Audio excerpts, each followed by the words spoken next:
You know, it was announced the other day that the studio was going to be moving ahead with a Michael Jackson biopic. Now, this is something we've talked about for years, going all the way back to the movie blog days, AMC, and all that kind of stuff about, why hasn't there been a music biopic? He was the king of pop. How has there not been have there not been so many biopics on Michael Jackson by now?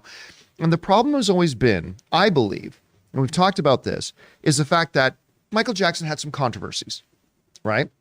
Now, whether you believe the controversies or you don't believe the controversies, the problem is they're there, and however a filmmaker decides to tackle these controversies is going to split the audience. If you do it in such a way that it portrays the controversies were nonsense, then you're going to piss off some people. If you take the controversies seriously and say there was some merit to them, you're going to piss off the other part of people. And I think that's what has held this musical biopic up. However, we found out the other week that Lionsgate is indeed moving ahead with a Michael Jackson biopic. They've got a director, and now they have their lead star, Jafar Jackson, son of Jermaine Jackson, nephew of Michael Jackson, has apparently been brought on to play the role of Michael Jackson in the Michael Jackson biopic. This comes to us from the folks over at The Hollywood Reporter, who wrote the following. They said, according to Lionsgate, the film will address all aspects of Jackson's life, though it is unclear how the film will address the many controversies involving the late music icon, given the fact that this is key, that the film is made in partnership with the estate of Michael Jackson, which has defended him against all accusations of sexually abusing children. Those accusations were returned to the public discourse thanks to the 2019 HBO documentary, Leaving Neverland. However, Michael Jackson's mother loves the casting choice, saying, Jafar embodies my son. It's so wonderful to see him carry on the Jackson legacy of entertainers and performers, says Katherine Jackson, mother of Michael Jackson. So there we go. I mean, we've seen a little bit of a trend in this, right? When we were doing Straight Outta Compton, they went and got Ice Cube's son to play Ice Cube, right? And there was another one recently where it was, The Sopranos. Yeah. Right. When they did the Many Saints of Newark and they needed a young Tony Soprano, they went out and got Gandolfini's son to play the role. So this is becoming a bit of a trend. It seems like something that makes sense, right? There's nobody you trust more than family. It is somebody who probably knows the family. They're going to have the direct ear of everybody in the family for anybody who wants to get the true nuances of Michael Jackson. It seems like a reasonable choice. Now, they say Jafar already has a music career. I have not heard any of his music myself, but they say he can sing and dance just like his uncle Mike. So, Rob, you heard about this. What do you think?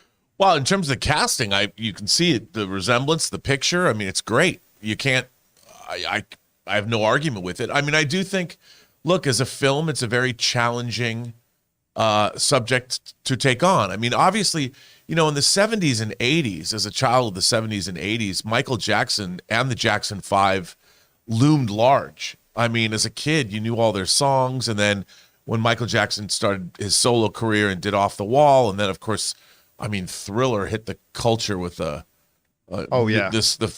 force of a nuclear explosion. And then even after that, Bad. I mean, Martin Scorsese directing the music video for that. I mean, it was...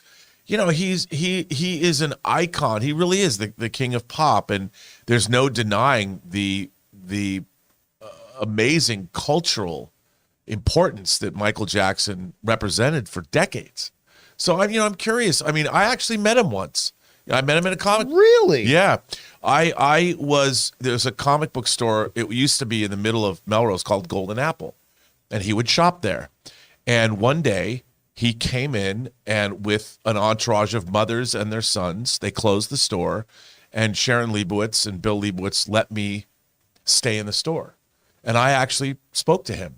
And he was a dyed-in-the-wool, bona fide geek, and he asked me, what I thought was cool. And we looked at statues. He was very much, I don't know how much he spent because I left, but he really loved his Marvel and DC statues. And this was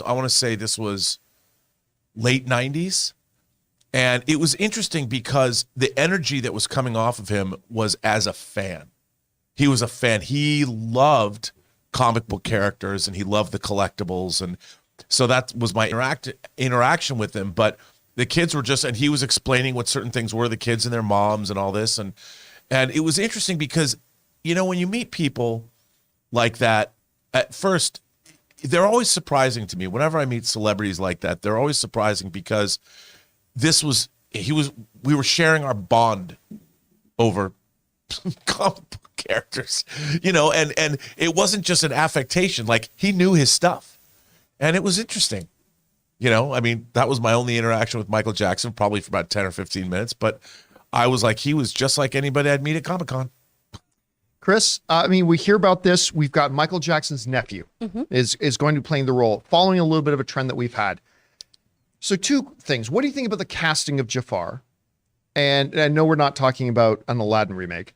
What do you think about the casting of Jafar? And secondly, with Michael Jackson's estate attached, is there any chance they dive too seriously into the controversy surrounding Michael Jackson? Or is this going to be a little bit more of a fair weather kind of biopic? I feel like this is definitely going to be more rose-tinted glasses. If we do delve into any controversy, I think it'll be about the, how audacious it was to even suggest these sort of things, right?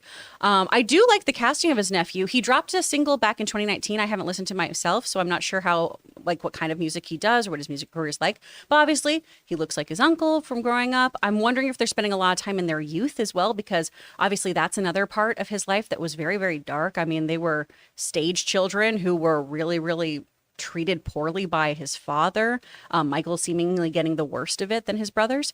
So I'm wondering how much with this state involved we'll delve into that as well. That's fairly well documented though, so I assume we'll get some of that. But his later life, I don't know how much we'll delve into that because it was so, tumultuous and there's so many different opinions and theories. And while the documentary did put a lot of that to rest, I think most people in your public audience still have, their own theories and thoughts about how he conducted his life.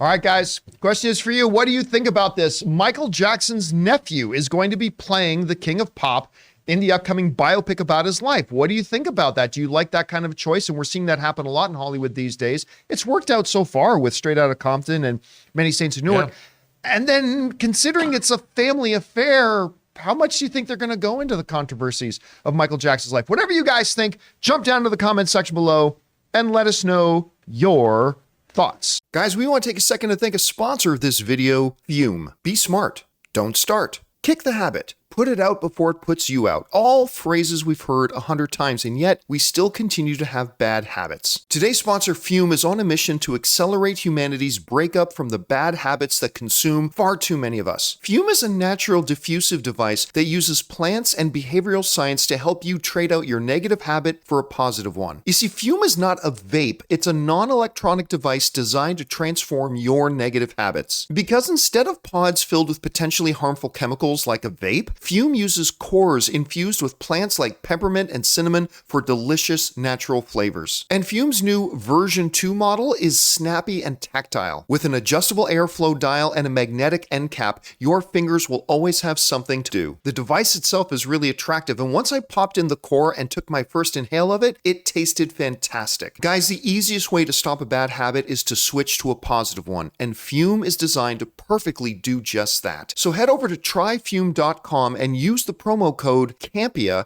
to save 10% off when you get the Journey Pack today. The Journey Pack comes with 3 unique flavors and the new version 2 Fume to help kickstart your positive habits. That's tryfume, tryfum.com, and use the code Campea to save an additional 10% off your order today.